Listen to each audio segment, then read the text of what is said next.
ओम शांति। ओम शांति। ओम शांति। हमें तो बहुत अच्छा लग रहा।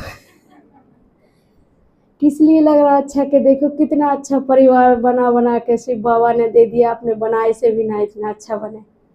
सबसे पहले मैं माता जी का बहुत बहुत दिल से धन्यवाद करती हूँ, दादाजी का और दीदी माता जी का, इसलिए कि दीदी कितनी अच्छी तैयार करी कि हम उनके अंदर कोई कमी नहीं छोड़ती। कहीं भी चले जाएं, किसी भी माहौल में चले जाएं, देखो अभी बताई दीदी ने कि कहीं भी चले जाएं, कोई भी चीज़ की बेस्ट ऐसा संभाल करती है कि कहीं भी जाने से पहले संभाल कर दे। कहीं भी जाएं तो न लाइट वाइट सब कुछ के बारे में समझत, कोई दीदी इतनी संभाल नहीं कर सकती।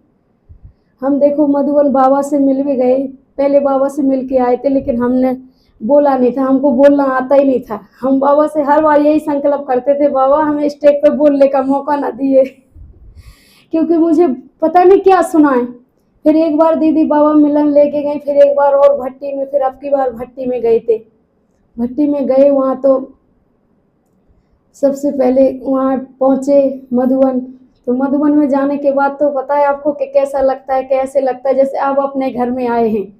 यहाँ तो पता नहीं कैसी दुनिया है। अपन चाहते तो है कि सबको अच्छा बना, लेकिन क्या बने, इतनी जल्दी अपनी कमी कमजोरी नहीं हुई, इसलिए कोई अपना अच्छा नहीं बनते। वहाँ पहुँचे तो वहाँ ऐसे लगे सब सफ़ेद कपड़ा में, जैसे इस हॉल में बैठे सारे कि दुनिया कोई है ही नहीं, ऐसे वहाँ कोई कुछ भी नहीं लगे। हम लोग ने भट्टी करी, वहाँ भट्टी करी। हम लोगों की 9 साल से जो ज्ञान में चल रहे उन तक की भट्टी थी, उसमें नए भी थे, हम सारे थे। तो पहला 100 मान था हम लोगों का, 100 की इसका फीस था ना दीदी। और दूसरी भट्टी का था कि मैं ब्रह्मा स्वरूप आत्मा हूँ। और तीसरे दिन की भट्टी का था कि मैं उद्धार मूर्त हूँ। 100 की इसका मतलब ये था कि 100 की इसमें कितनी संभाल से रखी जाएगी वो चीज़। तो शिव बाबा ने अपनी कितनी संभाल करी जब अपन यहाँ तक पहुँचे हैं, है ना। और उद्धार मूत्र के बाबा ने कितना उद्धार किया, कितनी कमी थी अपने अंदर जो पूरी काट के अपने, किसी ने वो कमी, बाबा ने कहा अभी अभी भी कमी करते हैं, लेकिन क्या देखी अभी बहुत कमी है, लेकिन बाबा अपन की कमी नहीं देखता है। फिर दूसरा सोमान था कि मैं उद्धार मूर्त हूँ, दूसरे का उद्धार करना है तो कैसे करेंगे, जब खुद के अंदर की कमी दूर हो जाएंगी तो दूसरे का उद्धार अपन कर सकेंगे। चौथा सोमान था कि मैं ब्रह्मा स्वरूप आत्मा हूँ, कि ब्रह्मा स्वरूप मतलब मैं बाबा के स्वरूप हो जाएंगे, दूसरे की कमी नहीं देखेंगे। अपने अंदर कमी होंगी लेकिन फिर भी अपन दूसरे की नहीं, कि दीदी अपन की कमी देखे, रोज कमी करते, अपन रोज गलतियां करते, लेकिन दीदी यही सोचती कि यही विश्व का कल्याण करेंगे जैसे बाबा सोचता है। इसीलिए ऐसे ऐसे सोमान देखते देखते वहाँ हम लोगों की अवस्था ऐसी हो जाती थी कि सच में ही हम लोग तो आज पूरे दिन ब्रह्मा स्वरूप हैं, फरिश्ता ही बन गए। दीदी हम लोगों से कहती थी भट्टी का मतलब क्या है, आप आए पकने के लिए। इधर होती थी अंदर भट्टी, फिर बाहर हम लोगों की दीदी मतलब वो मीटिंग करवाती थी, तो मीटिंग में बताया जाता कि आज भट्टी में आए आप। भट्टी किस चीज़ के लिए होती है, अगर आपके अंदर कोई कमी कमजोरी है, तो अगर आपके अंदर कोई परिस्थिति आई और उस परिस्थिति को अगर आप पार नहीं कर सकते हो तो इसका मतलब कमी है, तो बाबा के घर में ले आए कि आपकी भट्टी होगी और ऐसा आपको भर के जाना है कि जो आपके ऊपर कोई भी परिस्थिति आए उससे आप ऐसे निश्चिंत हो जाओ कि कुछ भी हो जाए बाबा हमारे साथ है, हमारे साथ कोई भी चीज़ गलत नहीं हो सकता है, जो भी होगा सब अच्छा ही होगा। तो ऐसे हमारी दीदी समझाती थी। फिर उसके बाद दूसरे दिन फिर भट्टी करवाई, वहाँ एक माता दीदी ने, उनका नाम का हमको याद नहीं है, उनने बताया था कि अपने घर को मंदिर बनाओ, खुद मंदिर बनो पहले, फिर घर को मंदिर बनाओ। घर को मंदिर अपन कैसे बना सकते हैं, क्योंकि घर में एक अगरबत्ती जलती है अगर तो पूरे घर में खुशबू फैलती है। तो जैसे अभी दादाजी ने बताया कि आपकी स्टेक ऊपर होना चाहिए, कि जैसे बल्ब को सब कोई देखता है ऊपर है, लेकिन कोई देखे घड़ी के तरफ, जब अपना काम पड़े जब ही देखे। इसलिए आपकी स्थिति ऐसी होना चाहिए कि जैसे घड़ी पे सबका ध्यान होता है, ऐसे आपकी स्थिति पे भी हर किसी का ध्यान हो।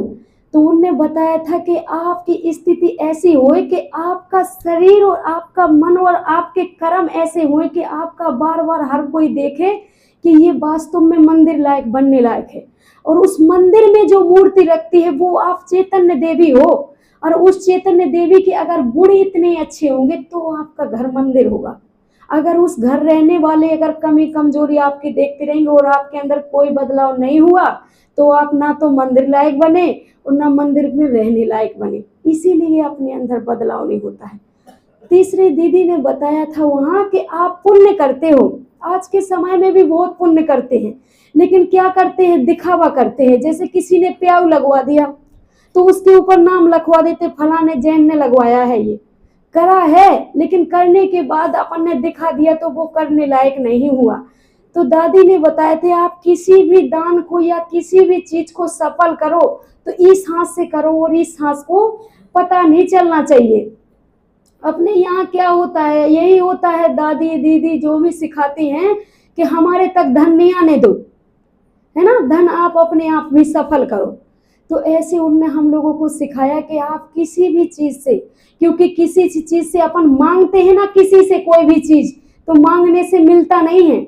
क्योंकि आपके घर में अनाज की टंकी भरी और कोई मांगने वाला आ जाए तो कितना मिलता है, एक कटोरी या आधी कटोरी। इसी तरीका से अगर आप किसी से इज्जत मांगो कि हम ओम शांति वाले, हमको इज्जत दो, रिस्पेक्ट करो, हम कितने ऊंचे श्रेष्ठ बच्चे हैं, बाबा के बच्चे, ये से नहीं मिलेगा।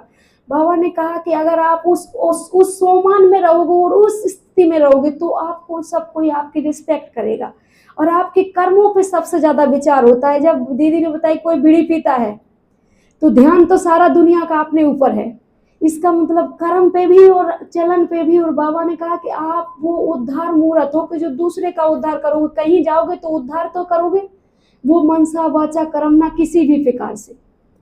वहां फिर दीदी ने बताया कि देखो आप भट्टी में आए हो, आज आपने भट्टी करी, फिर आपका पेपर भी होगा, वो पेपर होगा आपके संबंधियों में। आप यहाँ से जा रहे, क्या लेके आए, कैसे देख के आए, क्या देखा है वहाँ, कैसा था, मतलब उनको ऐसे तरीका से आपको दीदी ने बोला था कि बताना कि वहाँ मधुबन में हम लोग गए तो मधुबन की तो हवा इतनी निराली कि वहाँ एसी की भी जरूरत नहीं है।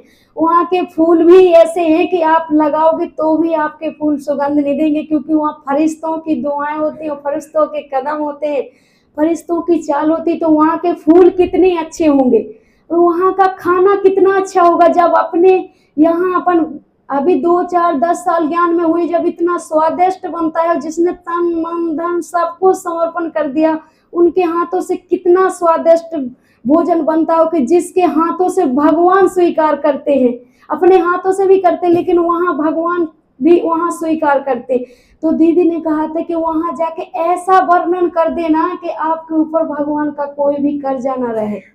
देखो तो वहाँ हम नहीं सोचे थे कि देखो हम कहाँ के हैं, कहाँ पहुँचेंगे, लेकिन हम आपके भगवान के बच्चे थे और हम सबका आपके तक था। तो देखो यहाँ पहुँच गए मधुबन में, इतना अच्छा था कि कभी जीवन में नहीं सोचे थे। हम चाहते हैं कि अगर ऐसा जीवन, दीदी ने कहा था कि अगर जिसको देखना है तो चाहे बेशक कान के भाले भी बेचना पड़े, लेकिन एक बार मधुबन जरूर देखे। मधुबन में ऐसी चीज, उसको ये चीज अचंबा होना चाहिए कि जब कान के भाले बेच के वहां देखा जाए तो वहां कितना अजीब हो, कितना सुंदर होगा। और ये चीज सोचो कि जब सोने की कोई कीमत नहीं, ये शरीर किस चीज का है, मट्टी का है, तो ये सोने की कीमत नहीं सोचने के बाद उस धरनी पे ऐसा इंसान को हर कोई नहीं जा सकता, बहुत भाग्यशाली होगा। वो पदम भाग्यशाली होगा, जो यहाँ से जाएगा वो और भाग्यशाली होगा, क्योंकि यहाँ की तो बात ही निराली है। देखो हम लोग ने वहां गए तो बहुत अच्छा लगा और हम बुक लेके गए थे 30। तो हमारे पास तो मतलब हम 5 आदमी थे और हम अलग ही थे, हम मौसी, हमारी छोटी लड़की, बड़ी लड़की। तो मुझे तो ये गीत गाना मतलब आते हैं, लेकिन मौसी तो ऐसी अनपढ़ हो गई, ऐसे हम भी हो गए अनपढ़। तो हम 30 बुक लेके गए थे। तो हम सोचते थे हम कैसे बेचेंगे। तो हम जहाँ चाय पीते थे वहां हमने एक पुस्तक को ऐसे दिखाया, हमने कहा कि अगर 300 रुपया का अपन रिचार्ज करते हैं तो वो 1 महीना चलता है। अगर 10 रुपया की अपन पुस्तक खरीदेंगे और इसकी कितने आदमी सेवा करेंगे और कितने आदमी तक ये पहुंचेगी, और जिसने लिखा है तन मन धन से, उसकी मेहनत कितनी काम लगी, सिर्फ 10 रुपया की कीमत में वो ये कितने आदमियों का जीवन बना देगी। सिर्फ 10 रुपया की कीमत है इसकी। आप रिचार्ज को इस्तेमाल करो या ना करो वो खत्म हो जाएगा, लेकिन आप 10 रुपया को इस्तेमाल करो या ना करोगे वो आपके पास हमेशा रखा रहेगा। ऐसा खजाना यहाँ से लेके जाना चाहिए। सिर्फ 10 रुपया में। आप नहीं, आप अपने सेंटर पे रख दो, आपकी दीदी पढ़ेगी और कोई पढ़ेगा, जो गीत गाने वाला है, जो बजाने वाले, ढोलक बजाने वाले, कोई मंदिर पे सत्संग करते हैं, वहां दे दो। एक 10 रुपया नहीं आप दे सकते। आप यकीन करके मानो कि हमने 1 घंटा भी नहीं था, 10 मिनट में 20-20 बुकें बेच दी। हम 30 बुक लेके गए थे और 30 बुकें 1 घंटा में बेच दी। हम बाबा का शुक्रिया इतना करें, हम बाबा से ये चीज बोलें कि बाबा हम कैसे बेचेंगे, कैसे बेचेंगे।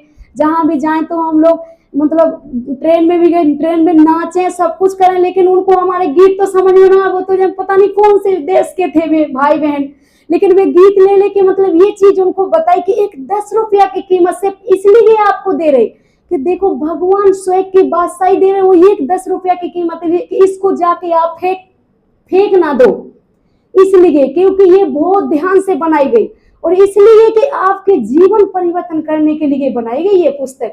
सबके बस की नहीं है। आपसे कहेंगे ये गीत गा दो, कैसे गाओगे? ये 10 रुपया में कितने गीत मिलन लग रहे हैं आपको?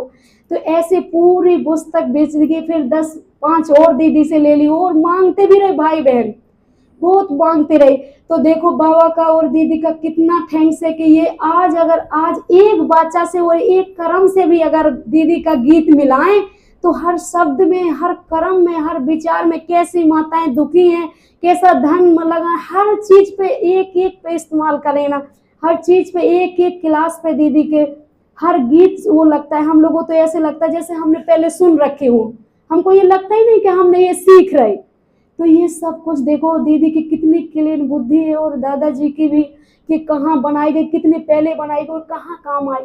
और वो माता का शुक्रिया कि अनपढ़ और कितनी क्लीन बुद्धि में इनको करके और लिख के कहाँ काम आने वाली है सब कुछ। तो ऐसे अपने दीदी के अंदर कितनी कला है। और एक दीदी आई वहाँ गुड़गांव की, उन दीदी से मिली तो वे दीदी बोले कि हम यहाँ से गुजर रहे थे तो हमने सोचा कि ये मतलब हरियाणा जिला के हैं, क्योंकि ये चुन्नी ऐसे ओढ़ रखी है। तो हमने कहा हाँ हम लोग वहाँ से आए हैं रोहतक से, और हमारी जो माता थी दीदी जी की, उनने सिखाया कि ऐसे चलना चाहिए, तेज हंसना नहीं चाहिए, दांत ना दिखना चाहिए, ऐसी चुन्नी ओढ़ना चाहिए, ऐसे बताई। कहते हाँ हरियाणा वालों की। तो हमने कहा कि देखो हमारी दीदी है ना, ये तो हमारी मम्मा ही है। हमने तो दीदी आपने देखा हो किसी में कुछ चाहे नहीं, लेकिन हमने तो अपनी मम्मा में एक भी ऐसा गुण नहीं देखा जो मम्मा में नहीं। मैंने जितनी भी जीवन कहानी सुनी, हम तो दीदी के बिल्कुल कदमों पे देखते हैं कि मम्मा का हर चीज दादाजी और ब्रह्मा बाबा के जैसे ब्रह्मा समान बच्चों को बनाना चाहिए, ऐसे दादाजी अपन को बनाते हैं। जैसे मम्मा ने प्यार दिया सबको, ऐसे अपने मम्मा अपन को सबको प्यार देते हैं। तो ऐसा अपन को भी बनना चाहिए कि जो अपन हर किसी पे प्यार लुटा सके, क्योंकि ये जीवन का कोई भरोसा नहीं। जैसे दादाजी कहते आज का एक संडे और मिला है, इसके लिए भी शुक्रिया। तो ऐसे अपन को हर श्वास लगाना चाहिए कि आज का दिन हमारा सफल हुआ, इसके लिए भी शुक्रिया होना चाहिए। ओम शांति, ओम शांति।